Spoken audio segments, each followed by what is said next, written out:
જયા પાર્વતી વ્રતની સંપૂર્ણ વ્રત કથા. જય શ્રી કૃષ્ણ મિત્રો, તમારું સ્વાગત છે પ્રાર્થના ચેનલમાં. આજના વિડીયોમાં આપણે જાણશું જયા પાર્વતી વ્રતની સંપૂર્ણ પૌરાણિક વ્રત કથા અને તે વ્રત કેવી રીતે કરવું તેની વિધિ. તો ચાલો બહેનો, આજે સાંભળીએ જયા પાર્વતી વ્રતની સંપૂર્ણ વાર્તા. પરંતુ વાર્તા શરૂ કરીએ તે પહેલાં જો તમે અમારી ચેનલને સબસ્ક્રાઈબ ના કરી હોય તો હમણાં જ કરી લો અને વિડીયોને લાઇક અને શેર કરવાનું ભૂલશો નહીં. અને બહેનો, કમેન્ટ કરીને હર હર મહાદેવ તમે જરૂરથી લખજો. તો સૌપ્રથમ આપણે જાણીએ વ્રતની વિધિ. આ વ્રત અષાઢ સુદ 13થી અષાઢ વદ 30 સુધીનું છે. રોજ પ્રાતઃકાળે સૂર્યોદય પહેલાં સ્નાનાદિથી પરવારી શિવ મંદિરે જઈ ભક્તિભાવપૂર્વક શિવજીની પૂજા કરવી, પાર્વતી અને ગણેશની પૂજા કરવી, ત્યારબાદ વાર્તા સાંભળવી, શિવજીનું સ્મરણ કરવું, એકટાણું કરવું, ભોજનમાં ગોળ અને મીઠાનો ત્યાગ કરવો, અષાઢ વદ 30ની રાતે જાગરણ કરવું અને શિવ મહિમા જાણવો.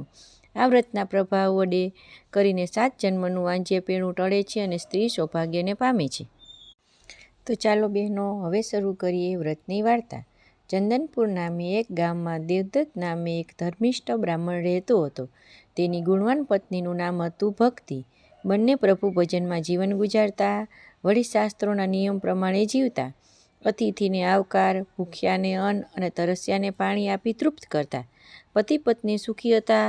દુઃખ હતું તો બસ એક જ વાતનું કે લગ્નને વર્ષો વીતવા છતાં શેર માટીની ખોટ હતી.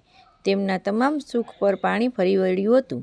પોતાનો ખાલી ખોળો યાદ આવતા જ ભક્તિ આંસુ સારી લેતી. એક દિવસ દેવર્ષિ નારદ દેવદત્તના મહેમાન બન્યા. પતિ પત્નીએ નારદજીના ચરણ ધોઈ ચરણામૃત લીધું, પછી યોગ્ય આસન આપ્યું. બ્રાહ્મણ દંપતીની સેવાથી પ્રસન્ન થયેલ નારદજી ક્ષેમ કુશળ વિશે પૂછવા લાગ્યા. ત્યારે પતિ પત્નીની આંખો ભીની થઈ ગઈ. દેવદત્ત ગળગળ આવાજે બોલ્યા, પ્રભુ, આપની કૃપાથી બધું સુખ છે, સમૃદ્ધિ છે, સંપત્તિ છે, પણ હજુ ઘેર ઘોડિયું નથી બંધાયું. તેથી લોકોના મેણા અંગારા જેવા લાગે છે. તમે તો ત્રિકાળજ્ઞાની છો, અમારા ભાગ્યમાં સંતાન સુખ હોય તો કહો. નારદે આંખો બંધ કરીને જોયું તો દેવદત્તને તો 7 જન્મ સુધી વાંજ્યો દીઠો. પરંતુ નારદજીના ભક્તિવાન દંપતીનું દુઃખ ન જોવાયું. તેથી એ કહેવા લાગ્યા, હે દેવદત્ત, દક્ષિણ દિશામાં 10 કોસ દૂર ગાઢ અરણ્ય છે. એ અરણ્યમાં શિવ સરોવર છે. એ સરોવરના કાંઠે શિવ મંદિરમાં 100 વર્ષથી શિવજી પૂજાયા વગર પડ્યા છે. તમે બંને જાઓ, પૂર્ણ શ્રદ્ધાથી શિવજીની ભક્તિ કરી શિવજીને પ્રસન્ન કરો. ભોળાનાથ જરૂર તમારું આ દુઃખ ટાળશે. આમ કહીને નારદજી ચાલ્યા ગયા. સંતાન માટે માછલીની જેમ તરપડતા બ્રાહ્મણ દંપતીએ તરત દક્ષિણ દિશામાં પ્રયાણ કર્યું. બંને ગાઢ અરણ્યમાં પહોંચ્યા. શિવ સરોવર કાંઠે ખંડિયેર જેવું શિવ મંદિર જોયું. ત્યાં સાફ સફાઈ કરી પૂજા કરવા બેઠા. દેવદત્ત અને ભક્તિ રોજ સવારે સૂર્યોદય પહેલાં સ્નાનાદિ કરી શિવજીની પૂજામાં બેસી જતા. બપોરે ફળાહાર કરતા અને રાત્રે ભૂખ્યા પેટે શિવના સ્તવન કરતા. વર્ષો વીતી ગયા અને ભોળાનાથ ન રીઝ્યા. તેથી બ્રાહ્મણ દંપતીને શંકા થવા લાગી. નક્કી આપણી ભક્તિમાં કંઈક ખામી હશે, તેથી શિવજી રીઝ્યા નથી. એક બપોરે દેવદત્ત ફળ વીણવા અરણ્યમાં બેઠો. એ ઘડી વીતી ગઈ. સાંજ પડી, એ પાછો ન આવ્યો. ત્યારે ચિંતાતુર થઈ ગયેલી ભક્તિ પતિની શોધમાં નીકળી. ત્યારે એક વૃક્ષ પાસે એણે પતિના મૃત અવસ્થામાં જોયો. શરીર લીલું કાચ જેવું થઈ ગયું હતું. કોઈ ફણીધર નાગ દેવદત્તના જમણા પગના અંગૂઠે દંશ દીધો હતો. પતિના મૃત્યુથી ભક્તિ પર દુઃખનો પહાડ તૂટી પડ્યો. એ હૈયાપાટ રુદન કરવા લાગી. એવે સમયે પાર્વતીજી ત્યાંથી પસાર થઈ રહ્યા હતા.